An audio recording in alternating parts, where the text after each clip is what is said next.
Rated X. Welcome to the Launchpad Podcast. Motherfucker!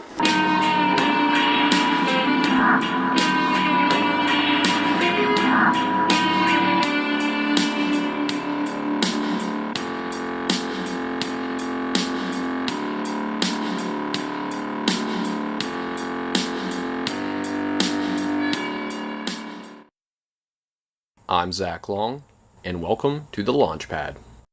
Today on this album review podcast, Halsey's newest album, If I Can't Have Love, I Want Power. I'll say up front that I am not very familiar with Halsey. I'm not a pop music fan at all, so outside of a stray song or two, I'm basically clueless when it comes to her. However, I'm a huge Trent Reznor 9 Inch Nails fan. 9 Inch Nails is my all-time favorite band and have been for years, and it feels like the rest of the world is starting to wake up to the fact that Trent Reznor is probably the most talented musician alive right now. So when I first heard that he was producing Halsey's next record, I was intrigued. The album has dropped, so let's dig in. Track 1, The Tradition. This song is a good introduction to the album. It's not my favorite track, but it definitely has an empowering yet critically reflective message. The music builds a mood that reminds me of Game of Thrones for some reason, and I still can't make out yet if the end of the song is a fading saxophone or a string arrangement, and that type of uncertainty kind of just spells the song out. It's very unique. The first few notes almost sound like the notes of Trent Reznor's Hurt, one of the most famous songs in the world. So it's like a little homage back to Trent Reznor's work right out of the gate. But that's kind of a tone setter for this record, where some of the production is not going to be easy to decipher. You know, there's going to be a lot of different wild elements going on, and it's going to keep it interesting and fresh the whole way throughout. Track 2, Bells in Santa Fe. I like the lyrics and the tone of her singing voice on this track. The way Halsey's voice blends with Trent's experimental synth tones is just audio heaven. I like how Halsey plays with the phrase, "all this is temporary." The last minute of the song, the soundscapes become much more distorted and chaotic, creating a tremendous sonic wall of texture. And that is 9 Inch Nails 101. If you ever listen to any record of 9 Inch Nails, you're not just getting drums, bass, guitar, and vocal. You're getting a complete barrage of sound. You might have 24 different sounds mixed together to make a track. Even to this day, depending on what album I'm listening to, depending on the quality of speakers and headphones, sometimes I'm hearing new sounds 10 years later that I've never heard before on a song that I've listened to 200 times easy. And that's just the layering of his production. That's just the overall quality of a Trent Reznor production.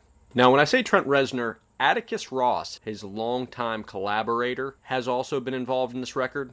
But just for people who maybe aren't aware, Atticus really isn't ever playing music when it comes to his collaboration with Trent. Back in the day, the first 15 to 20 years of 9 Inch Nails, Trent Reznor basically did everything himself. The lyrics, the music, a lot of the production even he did himself. And then he would hire people like Alan Moulder or Flood, just legendary producers to come in and kind of tie up the loose ends. And what happened back then is sometimes it would take Trent 5 to 6 years to put out an album. Not just because of how long it took him to do it that way, but also with his personal struggles and stuff that he was dealing with at the time. So around 2005, with an album with Teeth, Atticus Ross came in the fold and basically served as his arranger and producer, where it alleviated some of that production work off Trent's shoulders so he could work faster and focus just more on the musical end. Just, I think 4 or 5 years ago, Trent officially made him a member of 9 Inch Nails, so now it's not just Trent's band. Track 3, Easier Than Lying. This is the first track on the record that feels like a rock song to me. The bass line is just downright dark and like an old English punk rock vibe, sort of like a Joy Division. Then the distorted, frantic guitar work towards the end builds this song into a fast-paced frenzy that Halsey uses to shine brightly. This song is designed to be a total anthem if played live, and I think without a doubt, this could be a song that would bring the house down if it was played to a crowd of people. Track 4, Lilith. Lilith just drips drum and bass R&B. Halsey's lyrics are sung with a rhythmic flow similar to rap music and blends with the sexy drum and bass beat so well. This song is definitely one that seems to get better with each listen. The first time I heard it, I was like, oh, it's okay. And then by the third or fourth time, I'm like grooving along, remembering words, so it's definitely one that grows on you. Track 5, Girl is a Gun. Girl is a Gun's musical foundation reminds me of a 90s techno song, sort of like Aphex Twin. It's a fast-paced pop song, and it's not bad by any means, but it's probably my least favorite of the album. Personally, extremely picky when it comes to 90s techno vibes and things like that. Even though it's Trent Reznor and he's made some good songs like that before, I just personally didn't really identify with this one too much.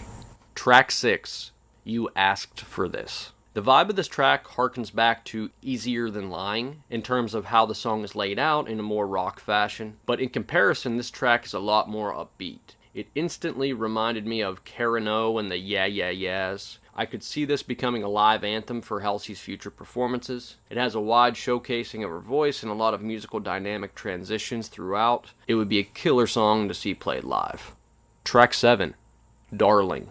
Darling is the biggest surprise for me on the album, due to the fact that it's a folk song. Never in a million years did I ever expect a Trent Reznor produced song to be folk. It's not a bad song by any means, but I just typically do not care for folk music. But I suppose this one's alright. You know, if I heard it in the middle of a shopping mall or something, I wouldn't be flipping out, pissed off or anything. But I would never choose to put this song on. You know, out of all the songs on this album, this one would not be one I would go to. Track 8, 1121. Now this song is really something special. It's a piano synth ballad, similar in the vein of Trent Reznor's classic Hurt. Everything about the song is heaven. The music, the lyrics, the approach. Halsey uses her voice to juxtapose it against the dynamic of the music. It's just totally audio bliss. It's probably my favorite on the album. Strong lyrics, strong soundscapes, and it's just a 10 out of 10 all the way. Track 9, Honey. Honey is a track that fits very well with Song 3 and Song 6 on this album. It continues the alt-rock vibe that keeps popping its head up every so often on this album, and I love it. It's a great way to keep things fresh with simply weaving these tracks in, instead of making all the songs sound the same. Halsey is showing me something with these tracks that I'm glad to see. As I said before, I'm not familiar with her, but she's proving to me that she has several different capabilities as a performer. She's not just another pop star. She has several skins she can put on and play with her voice and with her stage presence, and it's a quality that is hard to find nowadays. Track 10, Whispers. Okay, this one is incredible.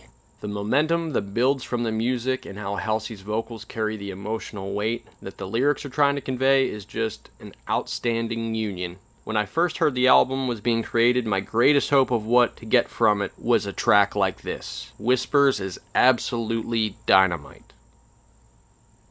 Track 11, I Am Not a Woman, I'm a God. This song is a synth-driven track, almost like a percolating loop, and then the drum machine kicks in and forms a sleek vortex of bounce. This may be the most pop moment on the record. Halsey seems to be playing to the club crowd a little more on this one, which isn't a bad thing, but doesn't play as much to my personal tastes. Track 12, The Lighthouse. This is the most hard rock song on the record.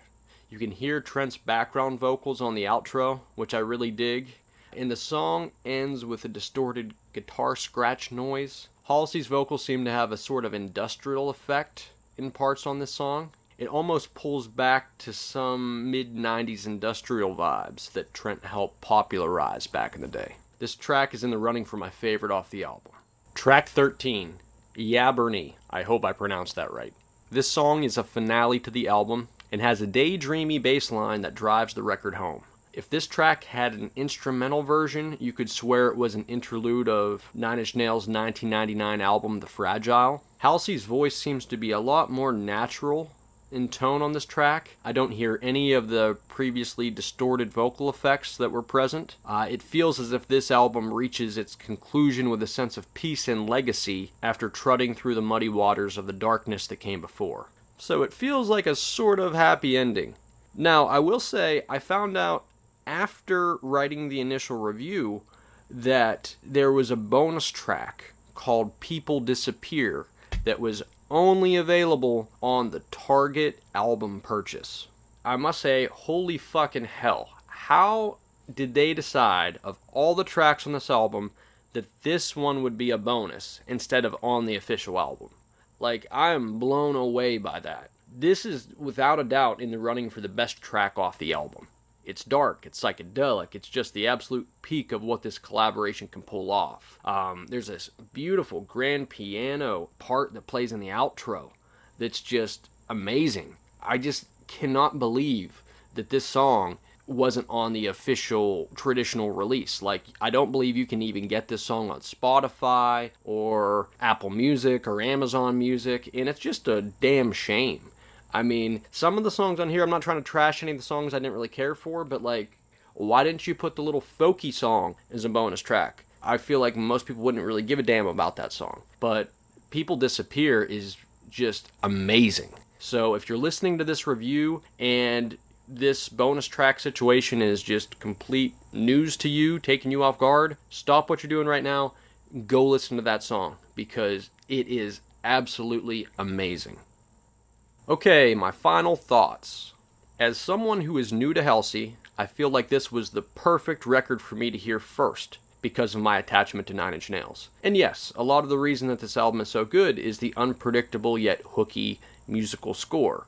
But that's dressed really well by Halsey's talents. So by no means is it just like, well, the record's only good because of Trent Reznor. No. This was a tremendous collaboration. Halsey stands strong, toe-to-toe, meeting Trent's skills halfway, creating a groundbreaking fusion that is simply a pop-rock masterpiece.